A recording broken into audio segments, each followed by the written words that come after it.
Loin des vieux livres de grammaire, écoutez comment un beau soir, ma mère m'enseigna les mystères du verbe être et du verbe avoir.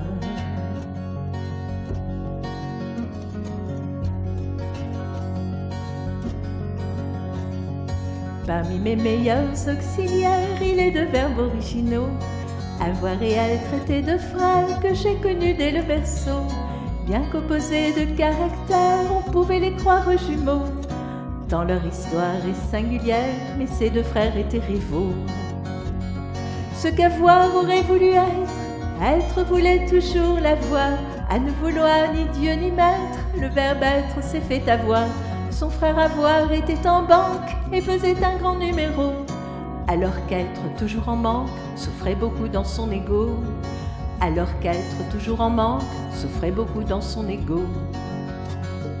Pendant qu'être apprenait à lire et faisait ses humanités, de son côté sans rien lui dire, avoir apprenait à compter. Et il amassait des fortunes en avoir en liquidité, pendant qu'être un peu dans la lune s'était laissé déposséder. Avoir était ostentatoire lorsqu'il se montrait généreux. Être en revanche, et c'est notoire, et bien souvent présomptueux. Avoir voyage en classe affaires, il met tous ses titres à l'abri. Alors qu'être est plus débonnaire, il ne gardera rien pour lui. Alors qu'être est plus débonnaire, il ne gardera rien pour lui. Sa richesse est tout intérieure, ce sont les choses de l'esprit. Le verbe être est tout en pudeur et sa noblesse est à ce prix.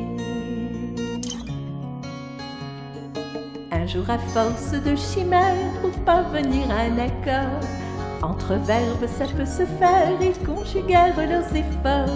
Et pour ne pas perdre la face au milieu des mots rassemblés, ils se sont répartis les tâches pour enfin se réconcilier. Le verbe avoir a besoin d'être, parce qu'être c'est exister. Le verbe être a besoin d'avoir pour enrichir ses bons côtés. Et de palabres interminables en arguties alambiquées, nos deux frères inséparables ont pu être et avoir été. Et de palabres interminables en arguties alambiquées, nos deux frères inséparables ont pu être et avoir été.